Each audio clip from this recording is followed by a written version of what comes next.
வணக்க மக்களே, நான் உங்க மார்க்கெட் பையன் பேசுறேன். என்னோட பேரு பேரை கேட்ட உடனே சும்மா அதறது இல்ல.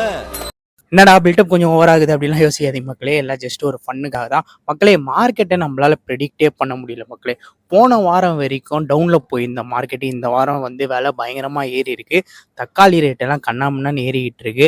என்னன்னு கேட்டால் மழைன்றாங்க, புயலுன்றாங்க, ஒன்றுமே நம்மளுக்கு புரிய மாட்டேங்குது மக்களே. கோயம்பேட்டில் ஹோல்சேல் வியாபாரம் பண்ணுறவங்க விலை ஏறினா ஈஸியாக வந்து அதை வியாபாரிங்கிட்ட வந்து விற்றுட்டு போயிடுவாங்க.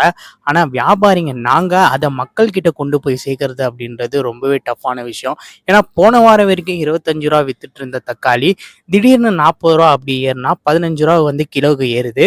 ஸோ மக்கள்கிட்ட நாங்கள் வந்து சொல்ல முடியல இந்த மாதிரி திடீர்னு விலை ஏறி இருக்கு அப்படின்ட்டு. அவங்க நம்பவும் மாட்டுறாங்க, வியாபாரமும் நம்மளுக்கு அடிப்படுது. ஒரு 2-3 நாள் முன்னாடி வரைக்கும் 25 ரூபா கிலோவுக்கு வாங்கிட்டு இருந்த மக்கள் திடீர்னு வந்து நீங்க 40 ரூபா கிலோ அப்படின்னா வாங்க யோசிப்பாங்களா மாட்டாங்களா? ஸோ மக்களோட மைண்ட் செட் மாறுறதுக்கு கொஞ்சம் டைம் எடுக்கும்.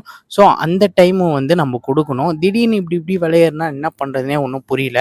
நம்ம வந்து யாரையுமே குறை சொல்ல முடியாது மக்களே. வியாபாரிங்க சைட்லேருந்து யோசிச்சா அவங்க சைடில் இருக்கிற பிரச்சனையை வந்து சொல்லுவாங்க, ஏன் விலை ஏறி இருக்கு அப்படின்னு சொல்லிட்டு.